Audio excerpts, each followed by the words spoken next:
Welcome to my channel learn math happily. আজকে তোমরা thumbnail দেখে বুঝতেই পারছো যে আজকের কোন কোন অধ্যায় নিয়ে আমরা সাজেশান দিতে চলেছি। ঠিক আছে, তিনটে অধ্যায় নিয়ে ধরবো। দেখো, প্রথম যেটা আছে 11 অধ্যায়টা। দেখো, 11 অধ্যায় সুষম ঘনবস্তু গঠন বিষয়ক জ্যামিতিক ধারণা। এই অধ্যায় থেকে সাজেশান বলতে যেগুলো জানতে হবে তোমাদের, তাহলে চলে এসো এই যে, আচ্ছা, এই পেজ নাম্বার, পরবর্তী পেজ দেখো, এইটা জানবে। এই বিবৃতি সব ঘনকই আয়তঘন, কিন্তু সব আয়তঘন ঘনক নয়, এই বিবৃতিটা এটা হলো। তারপরে এসো,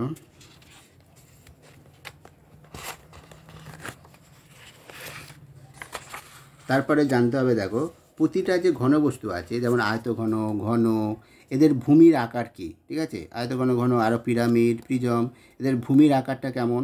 ঠিক আছে, এবারে এদের কোনো একটা, এদের ভূমির আকারটা কেমন, এটা হলো। তারপরে এদের তল সংখ্যা কতগুলো। ঠিক আছে, কোনটা তল সংখ্যা কত, এবং কোনটার তল কীরকম, কারোর সমতল, কারোর বক্রতল, তাই তো, কোনটার তল কীরকম। তারপরে বললো এর ভূমিতলটা কেমন, ভূমিতলটা সমতল হবে না বক্রতল হবে, এই ধরনের প্রশ্নগুলো। ঠিক আছে, তারপরে বললো এদের পার্শ্ব প্রান্তে কী বা ধার সংখ্যা কী কী আছে, বা শীর্ষবিন্দু কতগুলো হয়। ঠিক আছে, এই ধরনের প্রশ্নগুলো কিন্তু এখান থেকে হয়, সেগুলো কিন্তু জেনে রাখতে হবে। ঠিক আছে, আচ্ছা, এবারে ধরো পিরামিড আর প্রিজমের ক্ষেত্রে ভূমির ওপর নির্ভর করে তাদের নামকরণ হয়, তাই না। ধরো বললো একটা পিরামিড, তার ভূমিটা ত্রিভুজাকার, তাহলে সেই পিরামিডের নাম কী হবে, তাহলে সেটা হবে ত্রিভুজাকার পিরামিড। ঠিক আছে, এইরকমভাবে এই ধরনের প্রশ্নগুলো হয়। এবার দেখো, নিজে করি 11.1 এই যে প্রশ্নগুলো আছে, আর এইখান থেকে দেখো তার উপরে যেগুলো ছবিগুলো দেখো, এই আয়তঘনর ভূমিটা, আয়তঘনর এই তলটা যদি আমরা পেন্সিল দিয়ে দাগ দিই, তাহলে কীরকম আকার পাবো সেইটা, এইগুলো এই প্রশ্নগুলো ইম্পর্টেন্ট আছে। ঠিক আছে, যেমন 11.1 প্রশ্ন রেখেছে কি, চতুস্তলক ও অর্ধগোলকের সমতল খাতায় রেখে চারিদিকে পেন্সিল দিয়ে এঁকে জ্যামিতিক কী আকার দেখি, মানে কী আকার পাবো, সেটা আকারটা কী পাবো, চতুস্থলের ক্ষেত্রে কী পাবো, অর্ধগোলের ক্ষেত্রে কী পাবো। কারণ এটা না বলে এটা ছাড়া বলতে পারো আয়তঘনক, চতুস্থলের জায়গায় বললো আয়তঘনকের সমতল খাতায় রেখে আমরা চারদিকে যদি দিই, তাহলে সেটা কী আকার পাবো, এরকম বলতে পারি। এই প্রশ্নগুলো এখানে গুরুত্বপূর্ণ। ঠিক আছে, আচ্ছা, এবারে দেখো,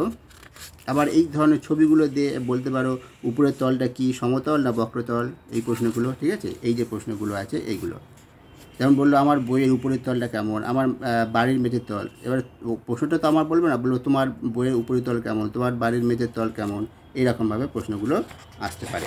এবারে দেখো, চলে আসো 11.2তে। এটা কিন্তু প্রতিটা প্রশ্ন খুবই গুরুত্বপূর্ণ। যেমন বলেছে এমন একটা ঘনবস্তু খুঁজি যার একটি তল আছে, সেটা কোন ঘনবস্তু হবে, এই প্রশ্নটা।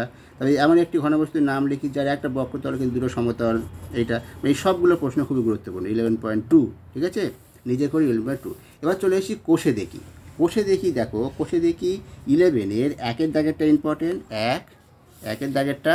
তারপরে যেটা আছে দেখো, তারপরে আছে হচ্ছে দুইয়ের দাগটা একটা ছবি দিয়েও বলতে পারে, 2 আর 3, এইটা, এখান থেকে এগুলো গুরুত্বপূর্ণ।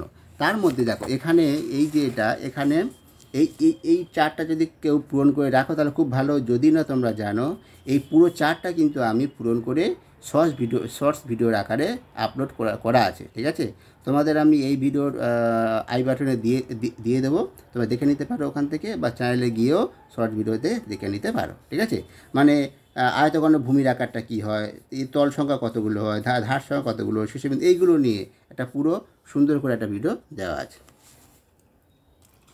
এবারে চলো, তাহলে এটা হলো।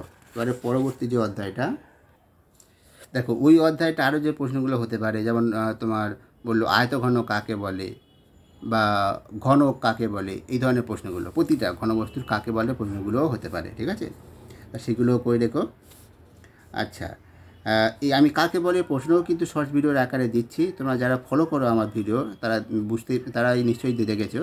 আর যারা ফলো করো না তাদের বলছি, তোমরা শর্ট ভিডিওতে গিয়ে দেখতে পারো, সেখানে বা পডকাস্ট আকারে দেওয়া আছে, সেখানে তোমাদের প্লে লিস্ট বা পডকাস্ট আকারে সেখানেও গিয়ে দেখতে পারো, দেখে নিতে পারো এই ভিডিওগুলো। হ্যাঁ, এবার দেখো, এবারে এই যে পরবর্তী যে অধ্যায়ের সুপুরে সাজেশান আছে, যে রেখা, রেখাংশ, রশ্মি, বিন্দু বিষয়ক বিস্তৃত ধারণা।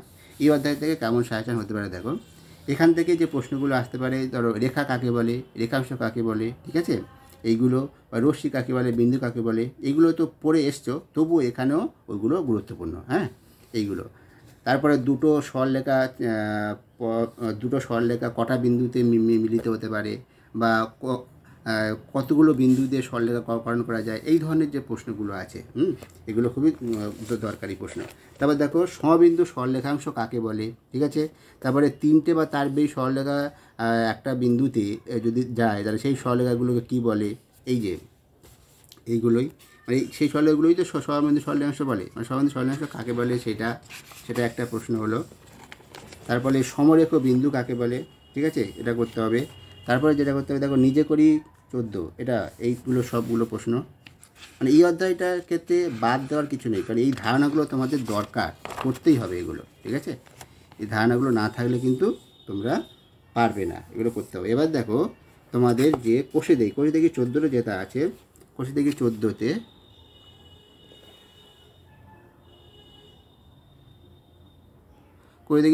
যেটা আছে, দেখো 14তে তোমাদের